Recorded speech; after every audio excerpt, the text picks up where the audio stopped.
Researchers from the Technical University of Denmark and Northern University have developed an AI model called Life to Vec that can predict a person's death within 78% accuracy within 4 years. The groundbreaking model, featured in Nature Computational Science, analyzes extensive socio-demographic data of 6 million people, including health records and lifestyle factors. The AI, similar to deep learning models used in natural language processing like ChatGPT, has successfully predicted mortality in test cases more accurately than existing models.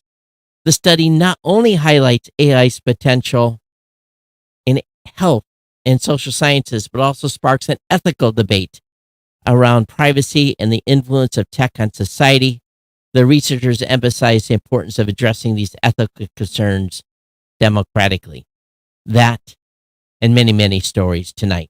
You're listening to Geek News Central, episode 1713, coming to this Thursday, December 21st. I'm your host, Todd Cochran.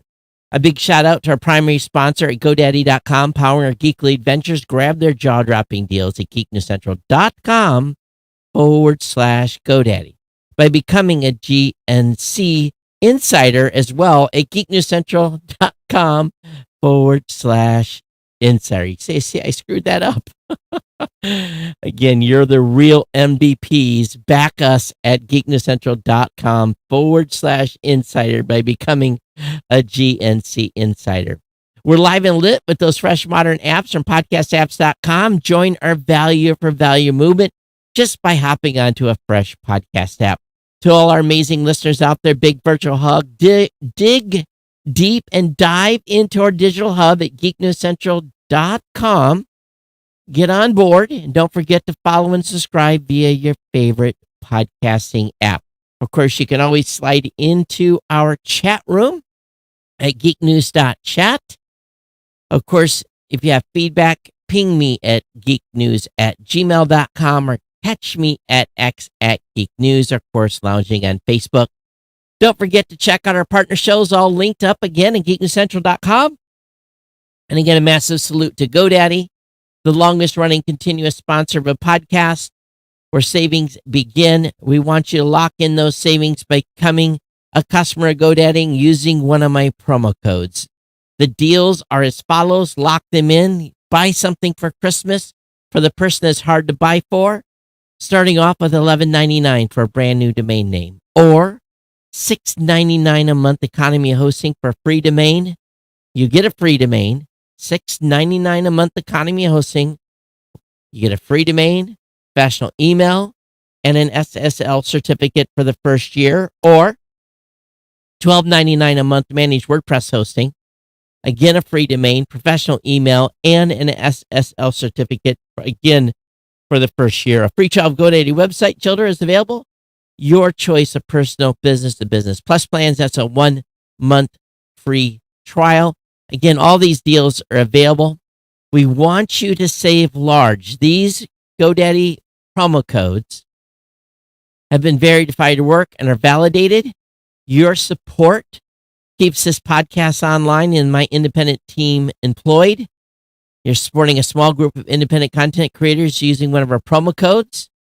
Will you support us in this effort?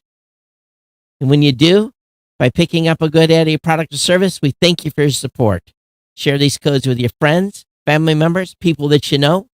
And of course, subscribe to this podcast to get all the latest tech news.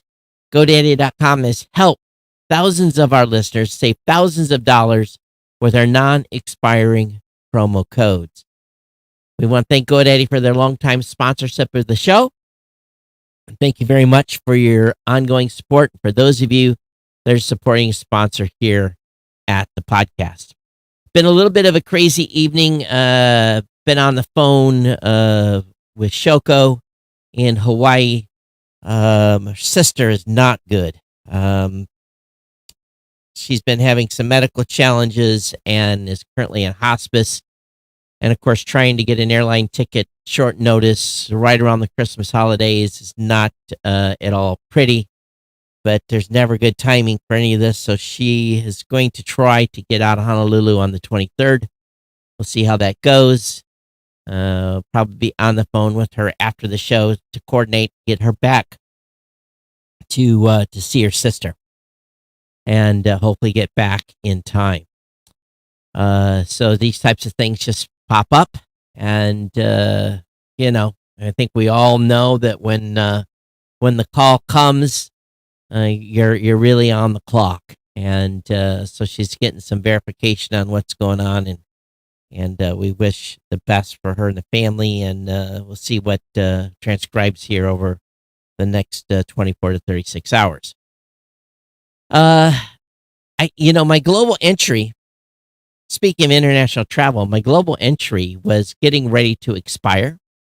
I think it was in September, so I went in the window to renew, and I went online, and it said, "Oh, this could take 6 to 9 months, and don't worry, we're extending everyone's global entry automatically. You'll get 6 extra months. If we don't get this processed, it'll be good."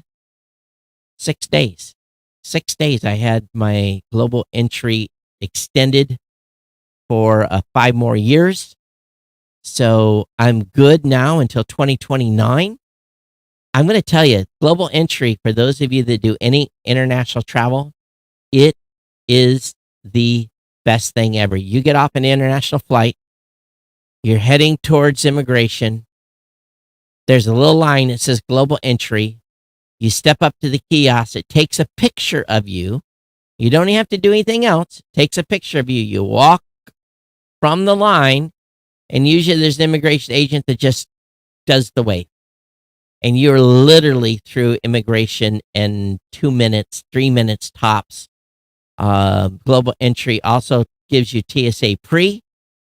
You can pay for some extras if you're going back and forth to Canada a lot. But I was shocked at how fast the approval was. So it must be, once you're in the system, it's automatic to get the renewal. So for those of you that are thinking about international travel, the global entry system is absolutely fabulous. Now, Shoko's not an American citizen. She still holds a Japanese passport. So she can't apply for global entry, but it's not a big deal. She can travel back and forth as she pleases, as she has a green card. So, wow, that's a major thing going on there. So anyway, let's go ahead and get into the content. I got a good stack of stuff tonight. Again, hey, for all of you, Merry Christmas. If you celebrate Christmas, Merry Christmas. I hope that you enjoy the holidays with your family. And if you don't celebrate Christmas, then enjoy the extended period here that we're going to have. Most people are going to be starting, I think, tomorrow, having a little vacation time and have an extended weekend. So if that's you, enjoy.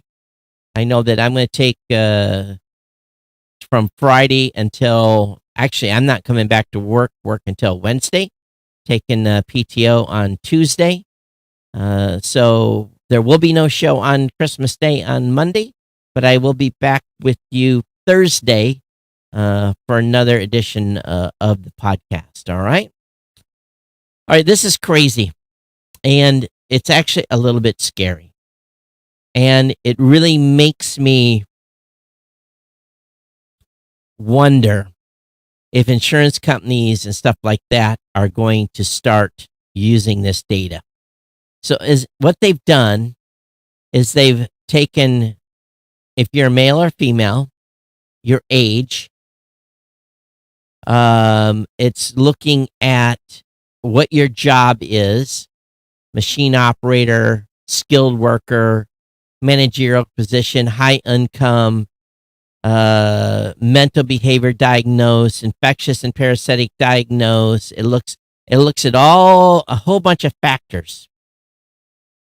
And then it spits out a number. It spits out a number of where you're going to die.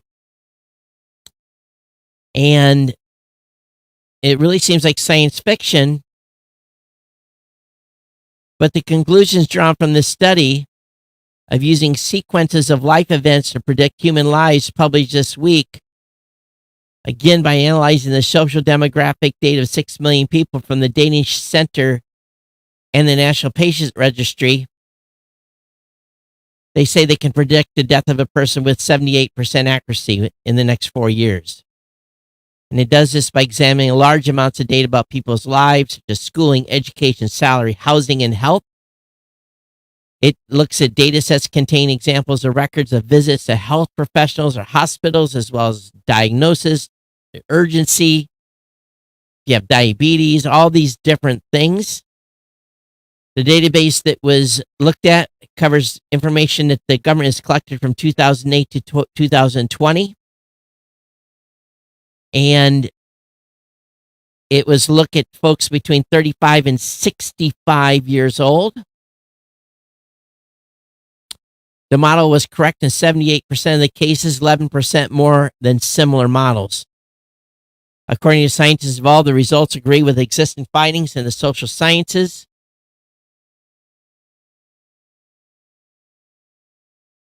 And this opens up a huge ethical debate.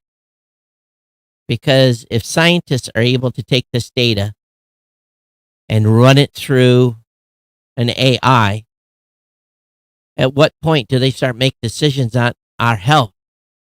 Oh, the model says that you have an 83% chance of dying in the next 3 years. We're not going to give you that new leg or new hip, or we're not going to treat you for this because it's not a cost effective.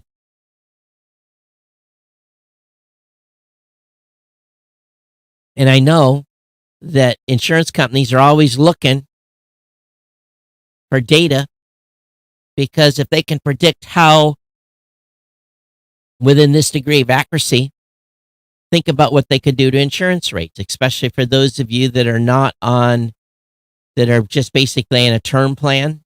They could say, okay, you've got a chance of 80% chance of dying when you were a 74 plus in the next 4 years.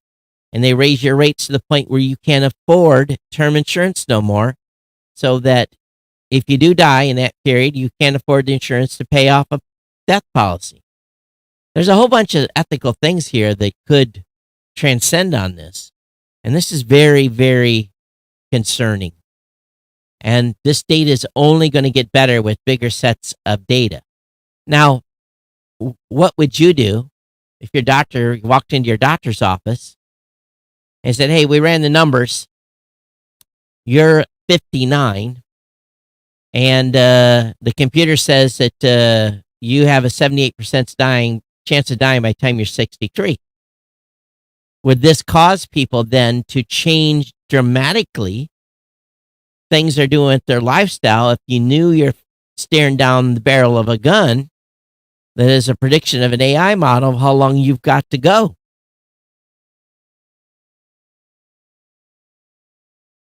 Makes you think a little bit, doesn't it? Of course, I think we all, as we get older, I'm going to hit the big 60 next year. These types of things cross your mind when you get a little older.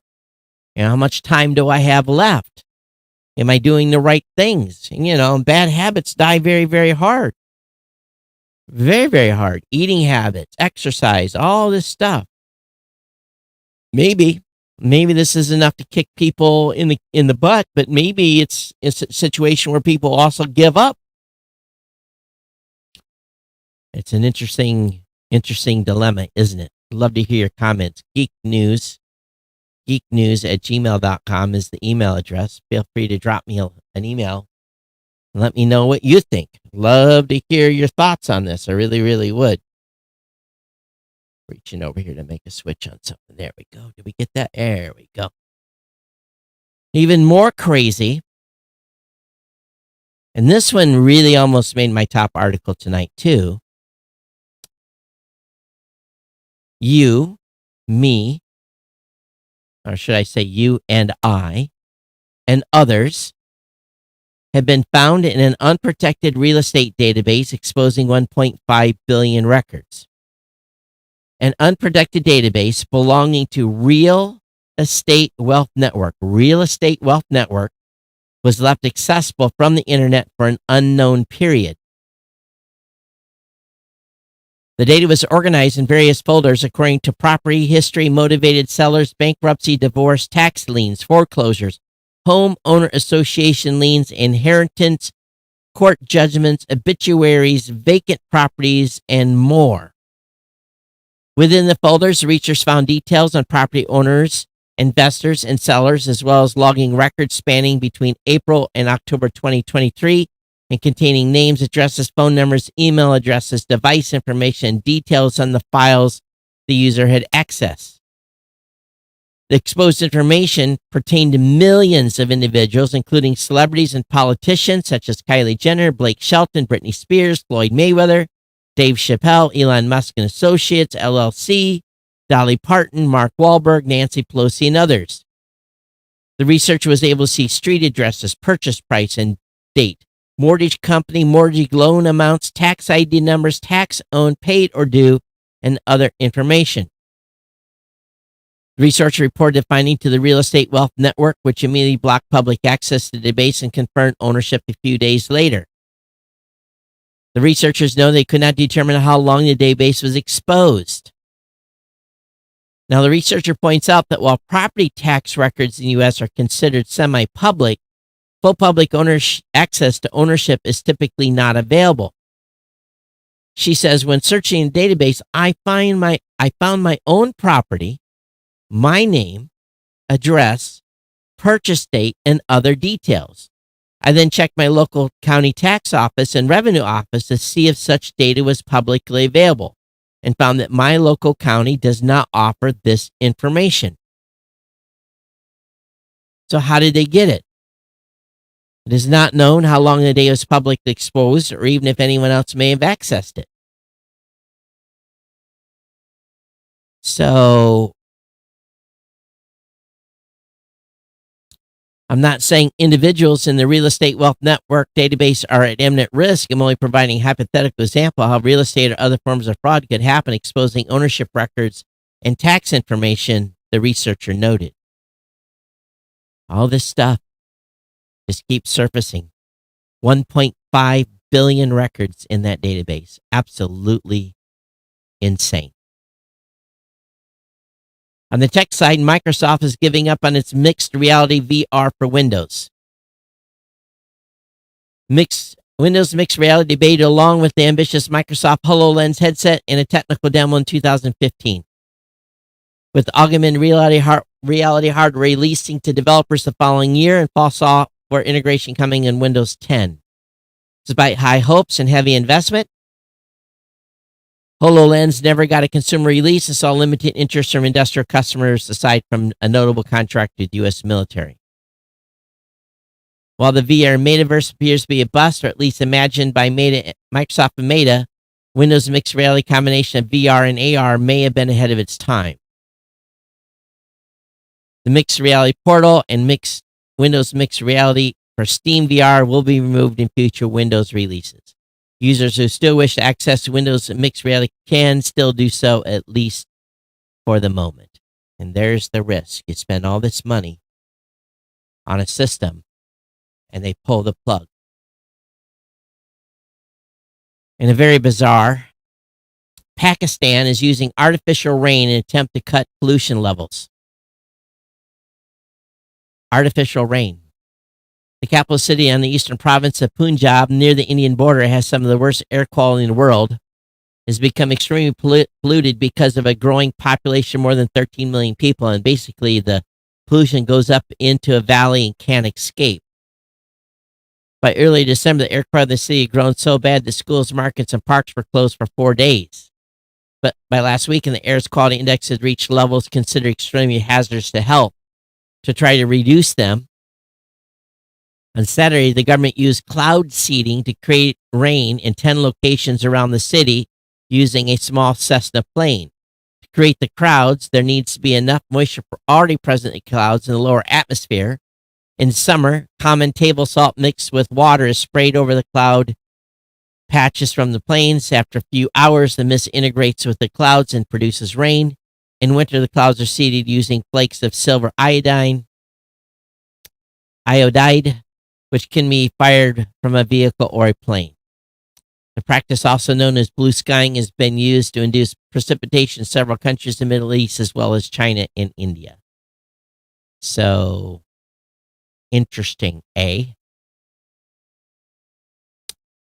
Aston Martin and Porsche tease a 2024 model running the next-gen Apple CarPlay. The next CarPlay will connect with all displays in the vehicle instead of just a central information system. And it looks pretty fancy. But of course, this is in the high end of luxury vehicles. As screens become more common in dashboards and new vehicles, we're going to see more of this over time with map integration and everything. Link will be up in the show notes. Patients stolen in ransomware attack affecting millions of healthcare victims. ESO Solutions disclosed their breach earlier this week. Apparently happened in late September when an unidentified threat actor accessed one company machine that contains sensitive personal data. The data breach may have affected 2.7 million patients.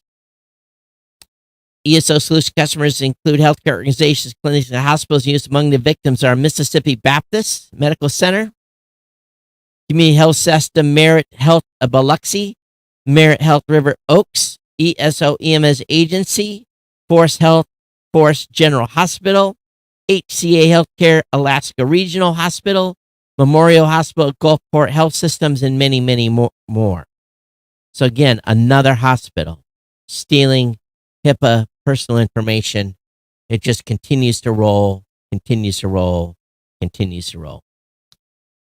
The FTT is suggesting a new rule to shift parents' burden in protecting kids to websites.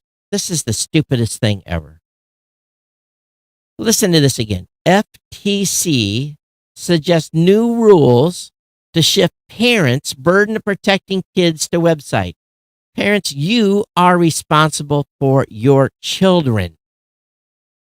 The government, through the Child Online Privacy Act, the FTC initially sought to give parents more control over what kinds of information that various websites and apps can collect about their kids. Now the FTC wants to update COPA and shift the burden from parents to provide and ensure that digital services are safe and secure. Among the proposed rules, the FTC require websites to turn off targeted advertising by default and prohibit sending push notifications to encourage kids to use services more than they want to. Surveillance in schools would be further restricted so that data is only collected for educational purposes, and data security would be strengthened by mandating that websites and apps establish, implement, maintain a written children's personal information security program that contains safeguards appropriate to the sensitivity of personal information collected from children. It's simple. You don't allow children to sign up for your services, and parents don't let your kids sign up for services. Got to take back control. The government can't do everything for you. The United States commits to landing an international astronaut on the moon.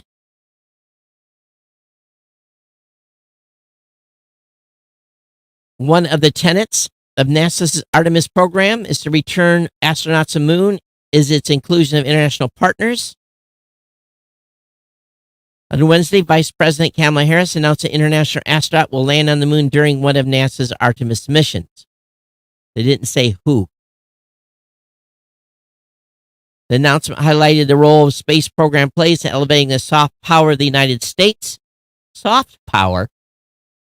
It was widely assumed the international astronaut would eventually land on the moon with NASA, and the Vice President put a deadline on the goal. And of course, how many Artemis launches do we get is yet to be told. Ransomware. Ransomware gangs are increasingly turning to remote encryption, and that's a huge problem. And I really don't understand the difference between local encryption and remote encryption, but a new report has claimed remote encryption is a super destructive method. It's growing more popular by the day, with the company's anti-ransomware CryptoGuard technology detecting a 62% increase year on year in intentional remote encryption attacks. And people are hunting for weak spots. So this doesn't come as a surprise. Now, one thing that we're doing, and I probably should have mentioned at the beginning of the show, Geek News Central, new media show, The Gadget Professor, ProGear.guru, live.geeknewscentral.com. All of those sites are moving to new infrastructure. We haven't moved it in years. So I made the investment this week to move the sites.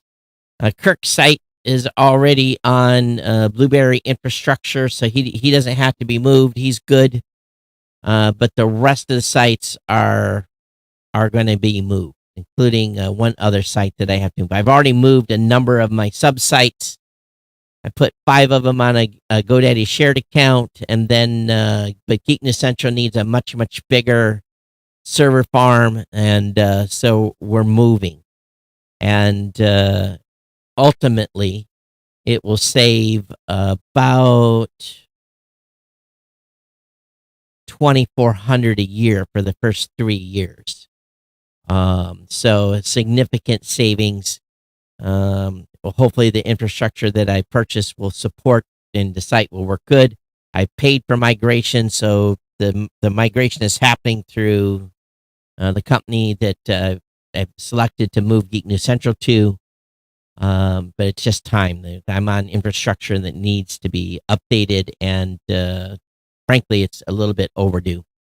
And I'm tired of running my own dedicated server, to be quite frank. Google might already replacing some ad sales jobs with AI. The report at The Information says that AI might already be taking people's jobs. The report cites people briefed on the plan, says Google intends to consolidate staff, including through possible layoffs by reassigning employees at its large customer sales unit who oversee relationships with major advertisers. According to the report, the jobs are being vacated because Google's new AI tools have automated them. The report says that future restructuring is apparently had already announced at department-wide Google Ads meetings last week. So that's an interesting development and not surprising. And a very shocking but not surprising article to me.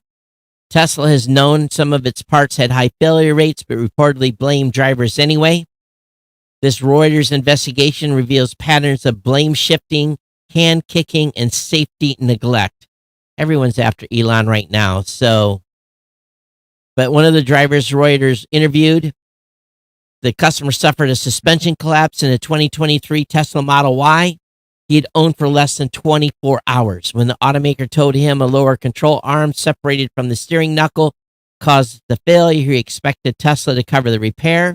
A service rep who inspected the car said they found no evidence of any external damage. About a week later, Tesla sent a letter skirting blame and citing a prior external influence damage to the front right suspension. He said he was the only person to have driven the car on its first day of ownership, and he hadn't had an accident before the suspension failed. He was like, bloody hell, how can metal just snap like that when I know for sure the car has not hit anything? 3 months later, the repairs were complete, and he paid a $1,250 deductible with his insurance covering the rest. He says his rates then spiked dramatically on another car he owned. Cincinnati Surgeon Trace Curry paid $110,000 for a 2016 Model X. He replaced the SUV's control arm twice, once covered by warranty and a second time at his expense after the warranty ran out. Reuters reviewed invoices showing Curry paid around $10,000 for failed suspension and drive axle parts. Then in 2018, he replaced the front half shelves under warranty. He replaced them again at his own cost for $1,500. Andrew London was driving his wife's 2018 Model 3 in August when the car's power steering failed while driving over a speed bump. The Tesla service manager told him the power steering connector had corroded and attributed to a car wash, which the employee cited as a known problem. He paid $4,400 out of pocket to replace the steering rack and a wiring harness, allegedly thanks to his bold decision to visit a car wash. This is the only car I've ever heard of where a car wash can damage the wiring. He described the employee as saying, all I can tell you is if we're not a 100-year-old company like GM and Ford, we haven't worked out all the bugs yet. Despite global reports of failures, Tesla has never recalled the part in the U.S. and Europe. The company told U.S. regulators the problem resulted from driver abuse. Reuters also reviewed a 2019 talking points memo urging service members to blame vehicle misuse, like hitting a curb or other excessive strong impact. I'm going to tell you, that one I drove in Phoenix, as hard as it drove, as nasty as it was, like driving a Jeep's drive better than Teslas. They are not comfortable vehicles. If you like your back being beat up, go ahead and buy one. I am not a fan of those cars.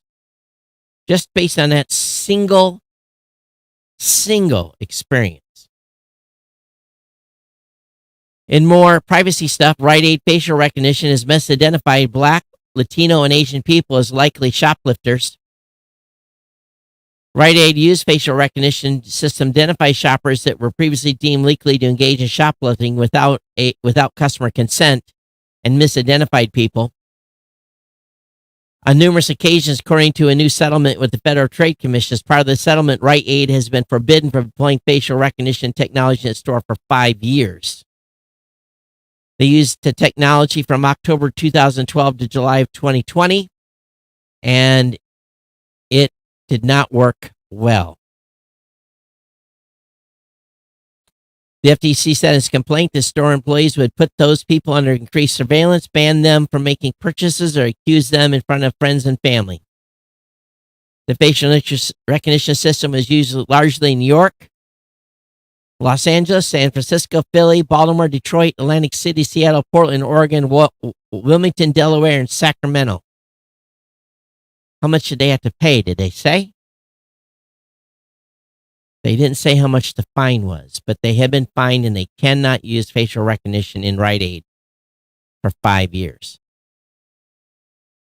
There's a notice out from lifehacker.com that you should update Chrome, even if you don't use it. The latest update for Chrome version 120.06099.129 for Mac and Linux, and versions 120.0.6099.129/130 for Windows. Patches just one security flaw, but that doesn't mean you should ignore it. This is a buffer overflow. It's a big one. So patch or update Chrome, because this is a 0-day flaw, and you need to. You'll see the button on the side. It says relaunch to update. Just click the button. Your browser will close and update. Apparently, Beeper CEO wants to sue Apple for blocking its iMessage bridge hack. Eric Migakowski insists his Beeper Mini will continue despite Apple's best effort to prevent it bringing iMessage Blue speech bubbles to Android. Blue Beeper Mini is or currently trying to get to be a way to get iMessages without buying an iPhone. According to information, the cycle is going to continue as Beeper CEO maintains his company will persist and could take legal action. We're investigating legal ramifications for Apple. Well, be careful there. Around antitrust, anti-competition, or how they made the experience worse for iPhone users with this change. They've degraded the performance of iMessage for iPhone users. He continued, all in search of crushing a competitor. This is what Apple does.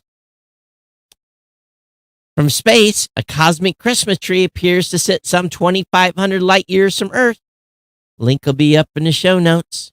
Now, you want to see a great Christmas tree, you ought to see the one in my loft.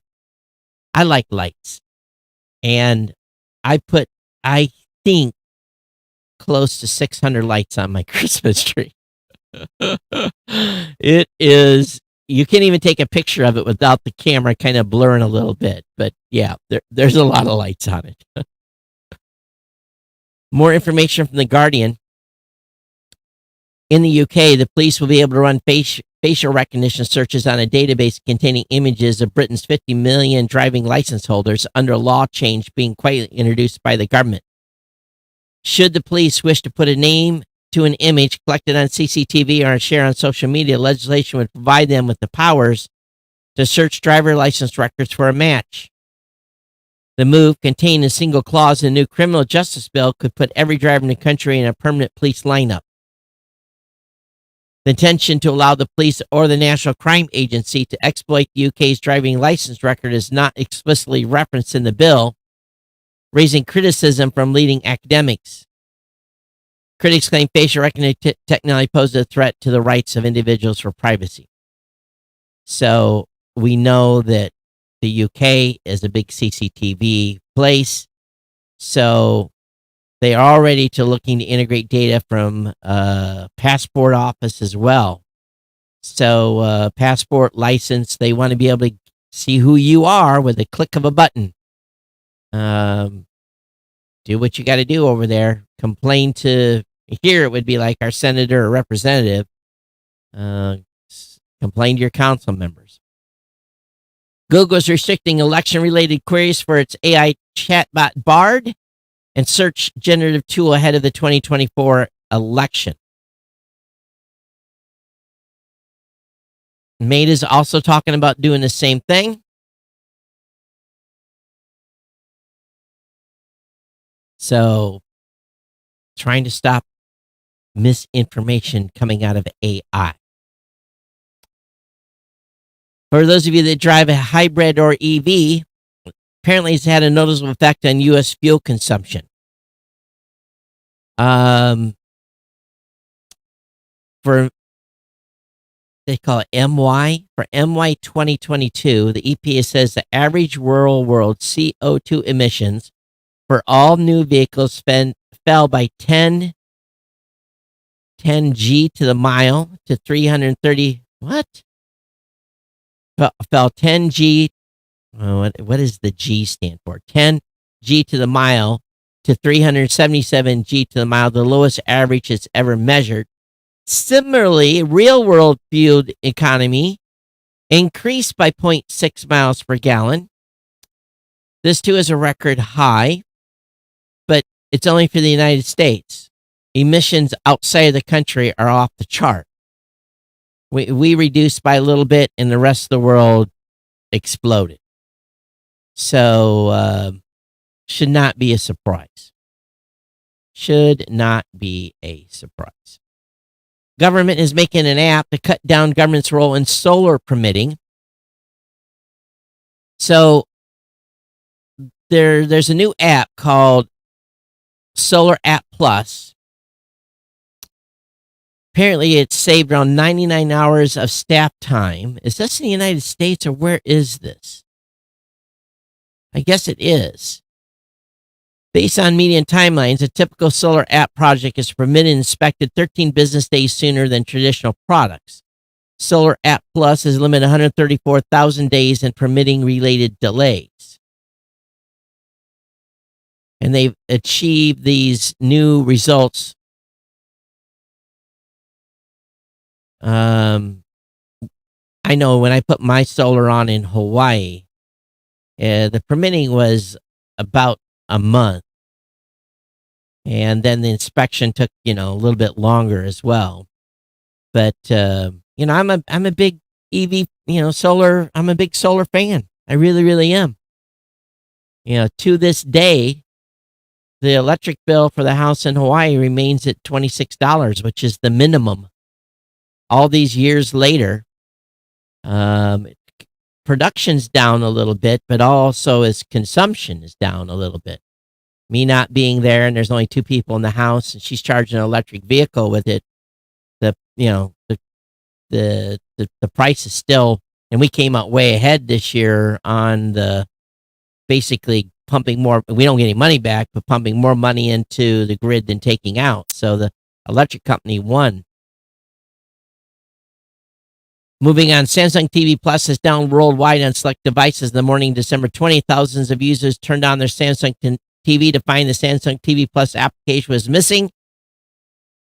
Apparently there was an outage, and so I don't know if it's back or not. Samsung has not posted any updates. Customer service has been telling customers they're aware of the outage and working to fix it. This news comes as Samsung released 7 local Fox News channels for community stories, sports updates, weather forecast, and more. So maybe they just got overwhelmed. Right now, outage seems to only be affecting the app on smart TVs, as the website's still working, letting anyone stream Samsung TV Plus. At the same time, X was down for a while as well.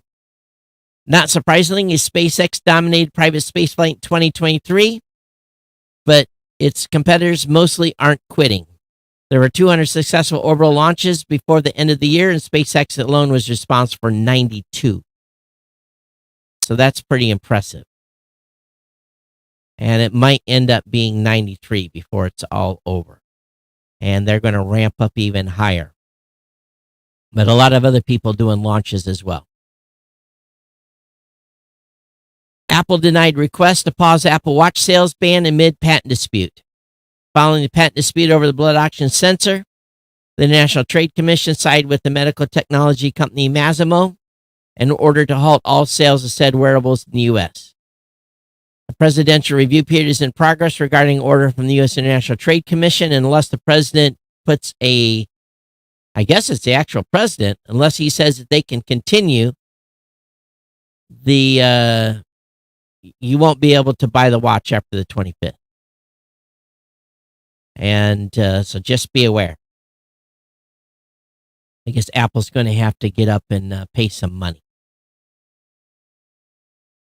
Now, all the complaining people were doing about prior President Trump placing all these tariffs on China. Well, those tariffs are mostly still on. And the United States has considered hiking tariffs on China EVs, solar products. So this is a surprise. While officials in the current administration have largely left in place the Trump-era tariffs on around $300 billion of Chinese goods, the White House and other agencies are debating the levies again, with an eye on completing a review of the tariffs early in the new year, and they expected to raise the tariffs. China has become a global powerhouse of electric cars. Estimated the country is expected to account for about 60% of the world's 14.1 million new passenger EV sales. Of course, they don't show the ones that are burning up in the streets. EV landscape in Europe is different than in the U.S., where tariffs are already high enough to deter competition from China.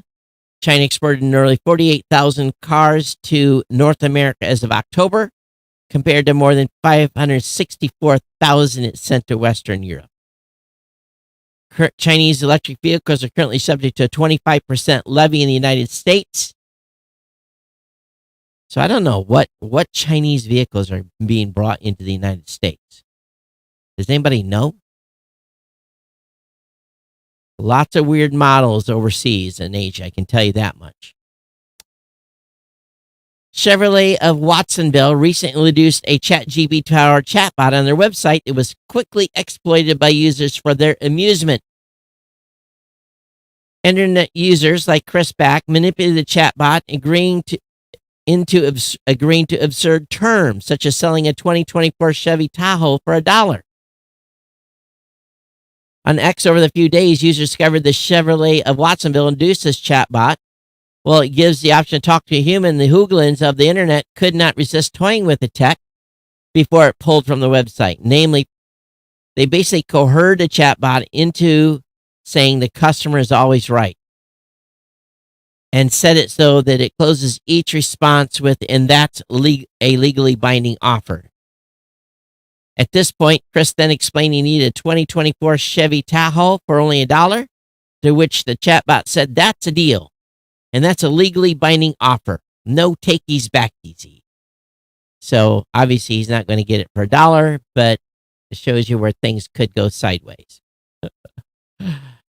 Meta has blocked access in Canada to news on Facebook and Instagram. So if you want your news in Canada via Facebook, it's not possible anymore. You got to go direct. And a not surprising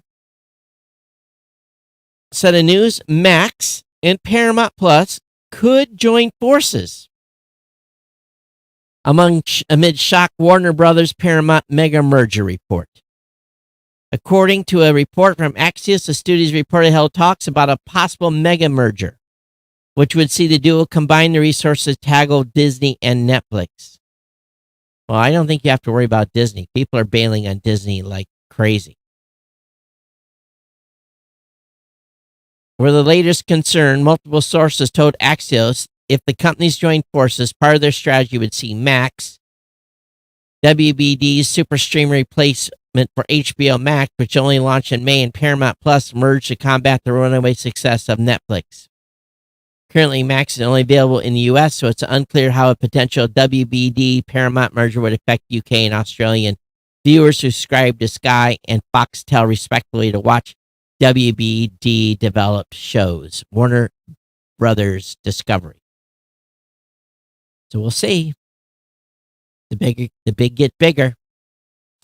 According to the United Kingdom Supreme Court, sorry, AI, only humans can invent things.